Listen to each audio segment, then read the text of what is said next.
கர்த்தருடைய பரிசுத்த நாமத்திற்கு மகிமுண்டாவதாக. தேவனாகிய கர்த்தர் இந்த வருஷத்தின் 6 மாதம் அளவு நம்மை கண்மணி போல் பாதுகாத்து இந்த 7வது மாதத்தை கர்த்தர் நமக்கு கொடுத்திருக்கிறார். கர்த்தரை ஸ்தோத்திரிப்போம். இந்த மாதத்திலும் தேவனுடைய சமூகத்துல காத்திருந்த போது ஒரு நல்ல வாக்குத்தத்தத்தை கர்த்தர் கொடுத்திருக்கிறார். இந்த நாளில அந்த வாக்குத்தத்த வசனத்தை நாம் தியானித்து ஜெபித்து நாம் சுதந்திரித்துக் கொள்ள போகிறோம். இந்த நாளில நான் அந்த வசனத்தை நான் வாசிக்கிறேன். 115 சங்கீதம் 12வது வசனம். 115 சங்கீதம் 12வது வசனம். கர்த்தர் நம்மை நினைத்திருக்கிறார், அவர் ஆசீர்வதிப்பார். கர்த்தர் நம்மை நினைத்திருக்கிறார், அவர் ஆசீர்வதிப்பார். கர்த்தருடைய பரிசுத்த நாமத்துக்கு ஸ்தோத்திரம். கர்த்தருடைய வேதத்துல நாம் ஏசாயா தீர்க்கதரிசன புஸ்தகம் 49ஆம் அதிகாரம் 14வது வசனத்துல இப்படியாய் நாம் வாசிக்கிறோம். சியோனோ, கர்த்தர் என்னை கைவிட்டார், ஆண்டவர் என்னை மறந்தார் என்று சொல்லுகிறாள். ஸ்திரீயானவள் தன் கர்ப்பத்தின் பிள்ளைக்கு இறங்காமல் தன் பாலகனை மறப்பாலோ? அவர்கள் மறந்தாலும் நான் உன்னை மறப்பதில்லை. சியோனோ அப்படின்னா என்னுடைய ஜனங்கள், என்னுடைய பிள்ளைகள் என்று சொல்லி அர்த்தம். கர்த்தர் சொல்லுகிறார், என்னுடைய பிள்ளைகள், கர்த்தர் என்னை கைவிட்டார், கர்த்தர் என்னை மறந்து போய்விட்டார் என்று சொல்லுகிறாள். ஆனால் ஸ்திரீயானவள் தன் கர்ப்பத்தின் பிள்ளைக்கு இறங்காமல், அதாவது ஒரு தாய் தன்னுடைய பிள்ளைக்கு, தன்னுடைய கர்ப்பத்தின் பிள்ளைக்கு இறங்காமல் தன்னுடைய பாலகனை, தன்னுடைய மகனை மறப்பாலோ? அவர்கள் கூட ஒருவேளை மறந்து விடலாம், நான் உன்னை மறப்பதில்லை அப்படின்னு கர்த்தர் சொல்லுகிறார். நம்ம கூட இந்த வருஷத்துல 6 மாதங்கள் கடந்து போய்விட்டது. இந்த 7வது மாதத்துல நாம் கடந்து வந்திருக்கிறோம். கர்த்தருடைய பரிசுத்த நாமத்துக்கு ஸ்தோத்திரம். இந்த மாதத்திலும் கூட ஒருவேளை கர்த்தர் என்னை மறந்து விட்டாரோ, கர்த்தர் சொன்ன வாக்குத்தத்தங்கள் எல்லாம் அவர் மறந்து விட்டாரோ, அதனாலதான் என்னுடைய வாழ்க்கையில் ஆசீர்வாதம் இல்லையோ என்று சொல்லி நாம் நம்முடைய வாழ்க்கையில் நினைக்கிற சூழ்நிலைகள் காணப்படலாம். ஆனா கர்த்தர் இந்த மாதத்துல சொல்லுகிறார், நான் உன்னை மறக்கவில்லை, நீ தான் என்ன செஞ்சுட்டு இருக்க, உன்னுடைய இருதயத்துல நான் மறந்து போய்விட்டேன் என்று சொல்லி நினைத்து கொண்டிருக்கிறாய். ஸ்திரீயானவள் தன் கர்ப்பத்தின் பிள்ளைக்கு இறங்காமல் தன் பாலகனை மறப்பாலோ? அவர்கள் மறந்தாலும் நான் உன்னை மறப்பதில்லை என்று சொல்லுகிறார். அப்படிப்பட்ட தேவன் தான் இந்த மாதத்துல கர்த்தர் நமக்கு சொல்லுகிறார். கர்த்தர் நம்மை நினைத்திருக்கிறார், அவர் நம்மை ஆசீர்வதிப்பார். கர்த்தருடைய பரிசுத்த நாமத்திற்கு மகிமுண்டாவதாக. கர்த்தர் என்ன செஞ்சிருக்காரு? நம்மள மறக்கல, நம்ம நினைச்சிருக்கிறார். அதனால் கர்த்தர் என்ன செய்ய போறாரு?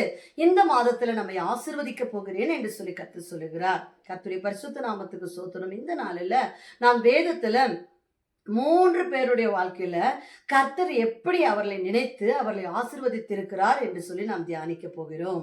கர்த்தருடைய பரிசுத்த நாமத்துக்கு ஸ்தோத்திரம்.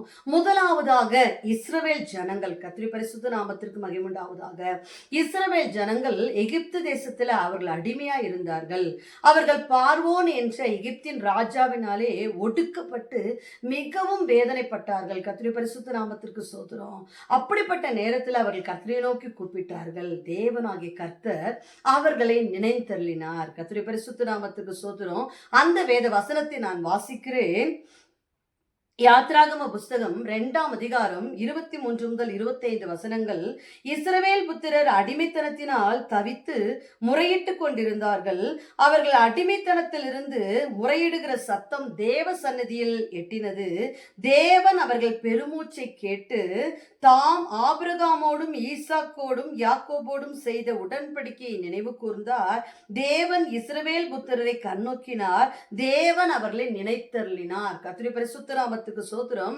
இஸ்ரவேல் ஜனங்கள் மிகுந்த வருத்தத்துல வேதனையில் இருக்கும்போது அவர்கள் என்ன செஞ்சாங்க? தேவனை நோக்கி அவர்கள் முறையிட்டார்கள். கர்த்தருடைய பரிசுத்த நாமத்துக்கு சோத்திரம். அப்பொழுது தேவனாகிய கர்த்தர் அவர்களை நினைத்தருளினார். கர்த்தருடைய பரிசுத்த நாமத்திற்கு மகிமுண்டாவதாக. அவர்கள் கர்த்தர் நினைந்தருளினதுனால என்ன ரிசல்ட் வந்தது, என்ன விளைவு வந்ததுன்னு பாத்தீங்கன்னா, தேவனாகிய கர்த்தர் தம்முடைய ஓங்கிய புயத்தினாலும் பலத்த கரத்தினாலும் பயங்கரமான அற்புதங்களை செய்து எகிப்தின் அடிமைத்தனத்திலிருந்து, அந்த பார்வோன் என்ற ராஜாவினுடைய பிடியிலிருந்து கர்த்தர் அவர்களை மீட்டு சமாதானமுள்ள ஒரு தேசத்திற்கு அவர்களை கொண்டு போனார். கர்த்தருடைய பரிசுத்த நாமத்துக்கு ஸ்தோத்திரம். அப்படிதான் நம்முடைய வாழ்க்கையில் இப்படிப்பட்ட ஒடுக்கப்படுகிற நிலைமைகள் இருக்குதா? கர்த்தர் நம்மை மறந்து விட்டார் என்று நாம் நினைக்கக்கூடிய சூழ்நிலைகள் நம்முடைய வாழ்க்கையில இருக்குதா? கர்த்தர் எப்படி இஸ்ரவேல் ஜனங்களை நினைத்தருளி அந்த எகிப்தின் அடிமைத்தனத்திலிருந்து பார்வோனுடைய கொடுமையான ஆட்சியிலிருந்து அவர்களை விடுவித்தாரோ, அது போல தேவனாகிய கர்த்தர் நம்மை ஒடுக்கி கொண்டிருக்கிற, நம்மை கொடுமைப்படுத்திக் கொண்டிருக்கிற கொண்டிருக்கிற, நம்மை வேதனைப்படுத்தி கொண்டிருக்கிற எப்படிப்பட்ட காரியமானாலும் தேவனாகிய கர்த்தர் இந்த மாதத்துல நம்மை நினைந்தருளி, தேவனாகிய கர்த்தர் நம்மை நினைத்து நம்மை விடுவித்து, தேவனாகிய கர்த்தர் ஒரு சமாதானம் உள்ள வாழ்க்கையை நமக்கு கொடுக்க போகிறார். கர்த்தருடைய பரிசுத்த நாமத்திற்கு மகிமை உண்டாவதாக. அடுத்ததாக, இரண்டாவதாக, நாம் ஒரு சகோதரியை பற்றி நம்ம அநேக நேரத்துல நம் வேதத்துல நம்ம வாசிச்சிருக்கிறோம், தியானிச்சிருக்கிறோம், நிறைய காரியத்தை நாம் பேசியிருக்கிறோம். இருந்தாலும் அந்த வேத வசனத்தை நான் உங்களிடத்தில் நினைவு கூற விரும்புகிறேன். அன்னாள் என்ற சகோதரி, கர்த்தருடைய பரிசுத்த நாமத்திற்கு ஸ்தோத்திரம், அவர்கள் கர்த்தரால் நினைவு கூறப்பட்டார்கள், கர்த்தரால் நினைக்கப்பட்டார்கள். கர்த்தருடைய பரிசுத்த நாமத்துக்கு ஸ்தோத்திரம். எப்படிப்பட்ட சூழ்நிலைகள் அவர்கள் இருந்தார்கள் என்று சொல்லி பார்த்தா, ஒரு குழந்தை இல்லாதபடியினாலே மனுஷரால் நிந்திக்கப்பட்டு அவமானப்படுத்தப்பட்டு கண்ணீரே வாழ்க்கையா இருந்த அவருடைய சூழ்நிலைகள். கர்த்தருடைய பரிசுத்த நாமத்துக்கு ஸ்தோத்திரம். அப்பொழுது என்ன நடந்தது என்று பார்த்தால், அவர்கள் நான் கர்த்தருடைய ஆலயத்துக்கு கடந்து சென்று தேவனுடைய சமூகத்துல நான் ஜெபிக்க போகிறேன் என்று சொல்லி ஒரு தீர்மானம் எடுத்து அவர்கள் கர்த்தருடைய ஆலயத்திலே கடந்து சென்று ஜெபித்தார்கள். எப்படி ஜெபித்தார்கள் என்று அந்த வேத வசனத்தை நான் வாசிக்கிறேன். 1 சாமுவேலின் புஸ்தகம் 1ஆம் அதிகாரம் 10ஆம் வசனம் 11வது வசனம். அவள் போய் மனங்கசந்து, அவளுடைய வேதனையில மனங்கசந்து மிகவும் அழுது கர்த்தரை நோக்கி விண்ணப்பம் பண்ணி, சேனைகளின் கர்த்தாவே, தேவரீர் உம்முடைய அடியாளின் சிறுமையை கண்ணோக்கி பார்த்து உம்முடைய அடியாளை மறவாமல் நினைந்தருளி உமது அடியாளுக்கு ஒரு ஆண் பிள்ளையை கொடுத்தால் அவன் உயிரோடு இருக்கும் சகல நாளும் நான் அவனை கர்த்தருக்கு ஒப்பு கொடுப்பேன் என்ற ஒரு பொருத்தனை பண்ணினாள். அவருடைய கண்ணீரில், வேதனையில, துக்கத்துல அவர்கள் போய் கர்த்தருடைய சமூகத்துல ஜெபித்து ஒரு பொருத்தனை பண்ணினார்கள். எனக்கு ஒரு ஆண் பிள்ளையை கொடுத்தால் ஜீவனுள்ள நாளெல்லாம் அவனை கர்த்தருக்கென்று ஒப்புவிக்கிறேன் என்று சொல்லி அவர்கள் பொருத்தனை பண்ணினார்கள். என்ன நடந்தது? 1 சாமுவேலின் புஸ்தகம் 1ஆம் அதிகாரம் 19வது வசனம் சொல்லுகிறது, கர்த்தர் அவளை, அன்னாளை நினைந்தருளினார். கர்த்தருடைய பரிசுத்த நாமத்துக்கு ஸ்தோத்திரம். ஒருவேளை இதுவரையிலும் பல வருட காலங்களாய் கண்ணீர் வடித்துக் கொண்டு, எந்த காரியம் என்னுடைய வாழ்க்கையில நடந்தா என்னுடைய அவமானங்கள், நிந்தனைகள், வேதனைகள் எல்லாம் போய்விடுமே என்று சொல்லி நீங்க ஏக்கத்தோடு எதிர்பார்த்து கொண்டிருக்கலாம். தேவனுடைய சமூகத்துல கண்ணீர் வடித்துக் கொண்டிருக்கலாம். இந்த மாதத்துல எப்படி அன்னாளை நினைந்தருளினாரோ அதே போல கர்த்தர் உங்களையும் என்னையும் நினைந்தருள போகிறார். கர்த்தருடைய பரிசுத்த நாமத்துக்கு ஸ்தோத்திரம்.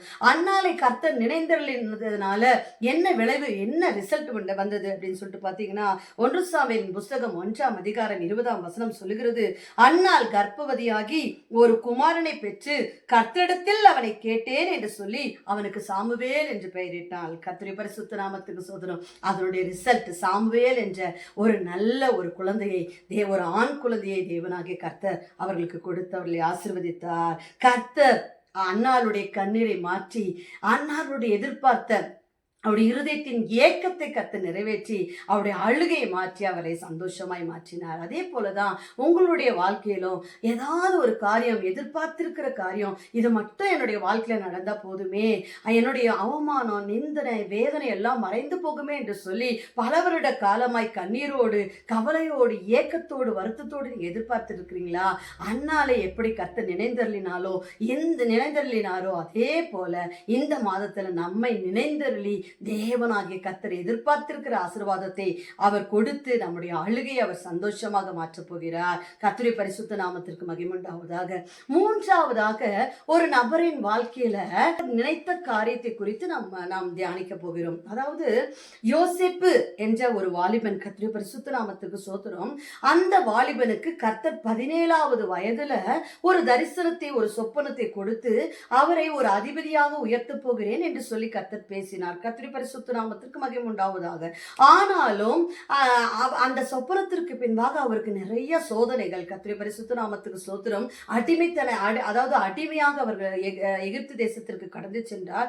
அது மாத்திரமல்ல, சிறைச்சாலை கைதியாக அவர் காணப்பட்டார். கர்த்தருடைய பரிசுத்த நாமத்துக்கு ஸ்தோத்திரம். அந்த சொப்பனத்தை யோசேப்பே மறந்து போய்விட்டார். கர்த்தருடைய பரிசுத்த நாமத்துக்கு ஸ்தோத்திரம். ஒருவேளை தேவனாகிய கர்த்தர் கொடுத்த வாக்குத்தத்தத்தை நீங்களே மறந்து போயிருக்கலாம். கர்த்தருடைய பரிசுத்த நாமத்திற்கு ஸ்தோத்திரம். அது மாத்திரமல்ல, அவர் சிறைச்சாலையில் இருக்கும்போது ஒரு மனிதனுடைய உதவியை நாடினார். கர்த்தருடைய பரிசுத்த நாமத்துக்கு ஸ்தோத்திரம். அவரிடத்துல இவர் கேட்க அதாவது அந்த பானபாத்திரக்காரன் அவரிடத்துல யோசேப்பு கேட்கிறார், நீ வாழ்வடைந்து இருக்கும்போது என்னை நினைத்து என்னை இந்த சிறைச்சாலையிலிருந்து விடுதலை பண்ண வேண்டும் என்று சொல்லி அவரிடத்துல அவர் ஒரு விண்ணப்பத்தை வைக்கிறார். ஆனால் அந்த மனிதனோ, அந்த பானபாத்திரக்காரனோ அவனை மறந்து விட்டான். கர்த்தருடைய பரிசுத்த நாமத்துக்கு ஸ்தோத்திரம். நாமும் நம்முடைய வாழ்க்கையில அநேக மனுஷருடைய உதவியை தேடி அவர்கள் நம்மை மறந்து போகிற நிலைமைகள் இருக்குதா? கர்த்தருடைய பரிசுத்த நாமத்துக்கு ஸ்தோத்திரம். நம்மளுடைய சோதனை பார்த்து, நம்முடைய துக்கத்தை பார்த்து, நம்முடைய பாடுகளை பார்த்து தங்களுடைய முகத்தை மறைத்துக் கொள்கிற, நம்மை விட்டு விலகி போகிற மனிதர்கள், அப்படிப்பட்ட மனிதர்கள், நம்மை மறந்து போகிற மனிதர்கள் மத்தியில நீங்க வாழ்ந்து கொண்டிருக்கீங்களா? அந்த பானபாத்திரக்காரன் யோசேப்பை மறந்து விட்டான். கர்த்தருடைய பரிசுத்த நாமத்திற்கும் ஸ்தோத்திரம். ஆனால் கர்த்தரோ அவனை மறக்கவில்லை. கர்த்தரோ யோசேப்பை மறக்கவில்லை. கர்த்தருடைய பரிசுத்த நாமத்திற்கு மகிமை உண்டாவதாக. கர்த்தர் யோசேப்பை நினைந்தருளினார். கர்த்தருடைய பரிசுத்த நாமத்துக்கு ஸ்தோத்திரம். ஒருவேளை மனிதர்கள் எல்லாம் உங்களை மறந்து போகலாம், ஆனா தேவனாகிய கர்த்தர் அவர் சொன்னது போல, தாய் தன் பிள்ளையை மறந்தாலும் அவர்கள் உன்னை மறப்பதில்லை என்று சொல்லி அவர் சொல்லியிருக்கிறார். கர்த்தருடைய பரிசுத்த நாமத்துக்கு ஸ்தோத்திரம். காலமும் நேரமும் வந்தது.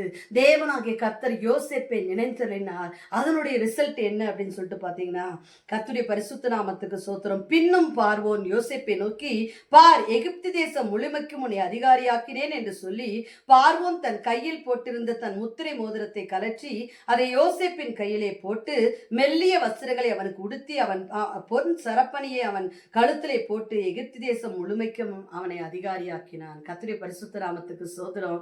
அந்த பானபாத்திரக்காரன் யோசேப்பை மறந்து போனான். கர்த்தருடைய பரிசுத்த நாமத்துக்கு ஸ்தோத்திரம். யோசேப்பே தான் கண்ட சொப்பனத்தை, கர்த்தர் பேசின வாக்குத்தத்தத்தை மறந்து போய்விட்டான். ஆனாலும் கர்த்தர் அதை மறக்கவில்லை.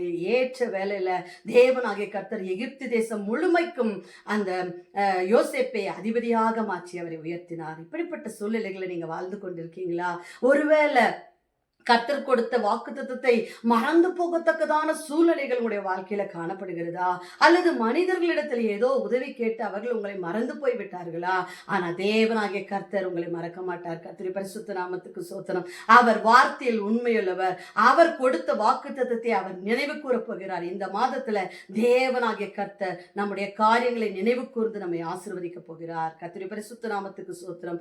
கர்த்தர் நம்மை நினைத்திருக்கிறார். அவர் ஆசீர்வதிப்பார்.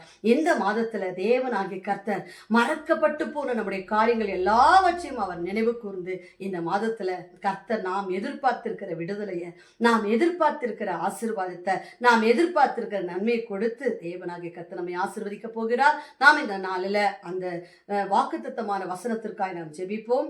சர்வ வல்லமுள்ள எங்கள் தேவனாகிய கர்த்தாவே, நாங்கள் உம்மை ஸ்தோத்திரித்து உமது நாமத்தை மகிமைப்படுத்துகிறோம். நீர் கொடுத்த முடிவு ஆண்டவரே வாக்குத்தத்த வசனத்திற்காய் ஸ்தோத்திரம். கர்த்தர் நம்மை நினைத்திருக்கிறார், அவர் ஆசீர்வதிப்பார் என்று சொன்ன கர்த்தருடைய வேத வசனத்தின்படி அப்பா, எப்படி எகிப்து ஆண்டவர் இஸ்ரவேல் ஜனங்களை நினைந்தருளி அவர்களை விடுதலையாக்கினாரோ, எப்படி ஆண்டவரே ஸ்தோத்திரம் ஆண்டவரே துதிக்கிற அன்னாலை நினைந்தருளி சாமுவேல் என்ற குழந்தையை கொடுத்து அவர்களை ஆசீர்வதித்து அவருடைய துக்கத்தை மாற்றினீரோ, எப்படி யோசேப்பை நினைந்தருளி நீர் நியமித்திருக்கிற ஸ்தானத்துல நீர் வாக்குத்தத்தம் அந்த ஸ்தானத்துல அவரை நிறுத்தினீரோ, அதே போல ஆண்டவரே இந்த வசனத்தை கேட்கிற ஒவ்வொரு பிள்ளைகளையும் நீர் நினைத்தருளி ஆண்டவரே அவர்களை எதிர்பார்த்திருக்கிற ஆசீர்வாதத்தை கொடுத்து நீர் அவர்களை ஆசீர்வதிப்பீராக என்று சொல்லி நாங்கள் ஜெபிக்கிறோம். ஆண்டவரே நீர் அப்படியே செய்ய போகிறபடினால் நமக்கு நன்றி செலுத்துகிறோம், தாழ்த்துகிறோம். இயேசு கிறிஸ்துவின் நாமத்தில் பிதாவே, ஆமென். இந்த மாதத்துல கர்த்தர் நம்மை நினைத்திருக்கிறார், நம்மை ஆசீர்வதிப்பார். God bless you.